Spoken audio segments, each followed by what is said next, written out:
You have some great aspirations for Oak Pacific to grow it into a very large company and hopefully IPO it in the next year or so. What is it that worries you the most about the social networking industry in China? When you talk about consumer internet space in China, I would characterize it as probably the most intensely competitive industry in the entire world.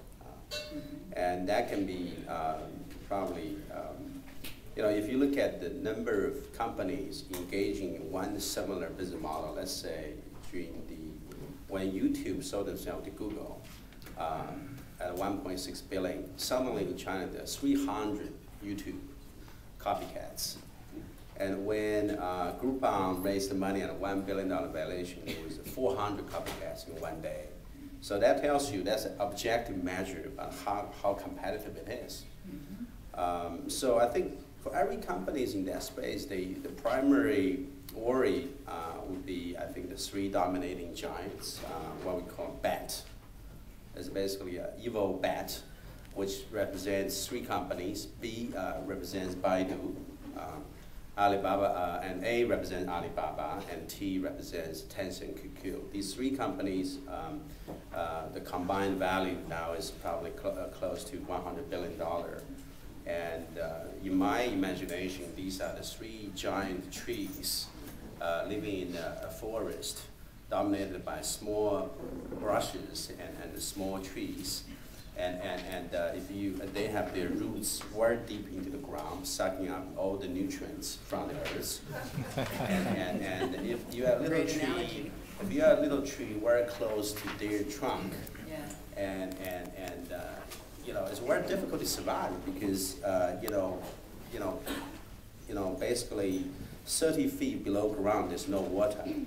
So unless you have a special drill bit to drill down, a little bit even lower to get some, nutrient to survive. So I think the way to survive in China as a startup on consumer internet space, you have to be sufficiently far away from the three giants. I think all the companies are very concerned about these three big giants who are practicing very monopolistic business, strategies.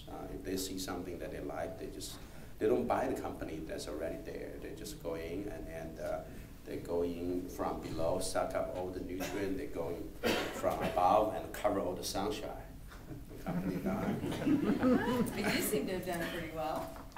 Yeah, we did that partially by sort of staying under the radar screen, not going to conferences, and I think one of the things that really helped now we're big enough, so even though we don't go to conferences, we still get noticed.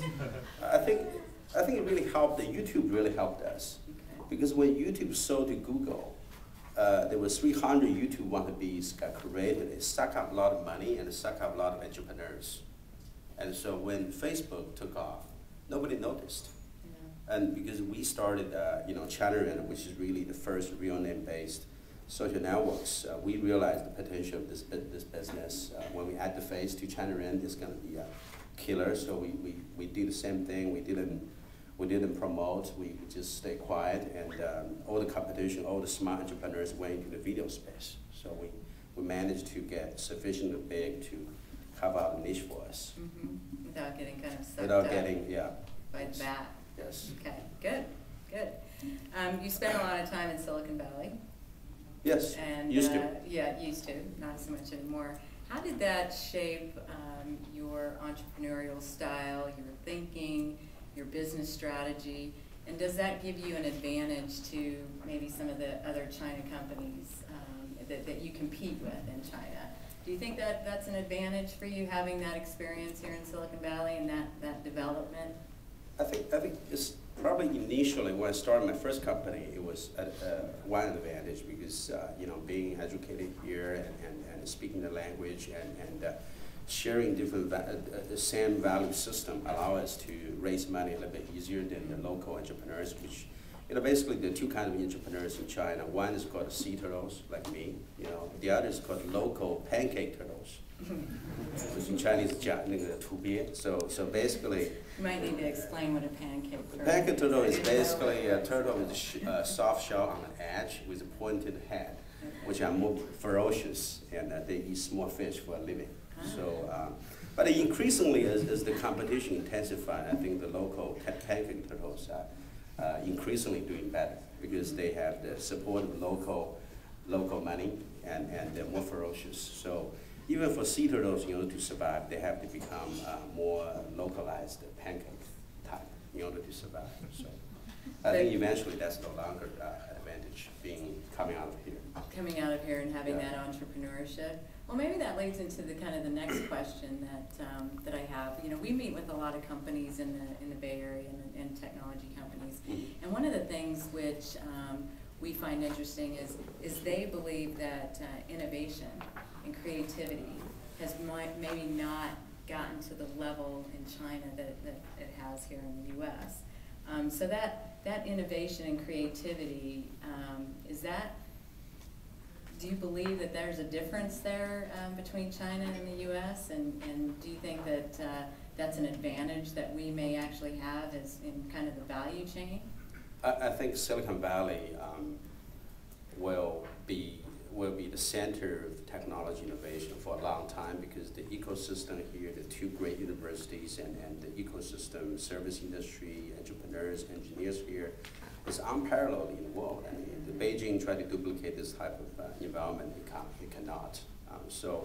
But I do think that going forward, the Chinese companies will innovate probably in slightly less visible, but not necessarily less significant areas, such as heavy industries. You do see, I think China nowadays is sort of like in the late 70s, early 80s of Japan.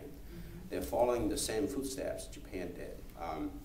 So I think that for the next 10 years, there will be world-class automotive companies out of China.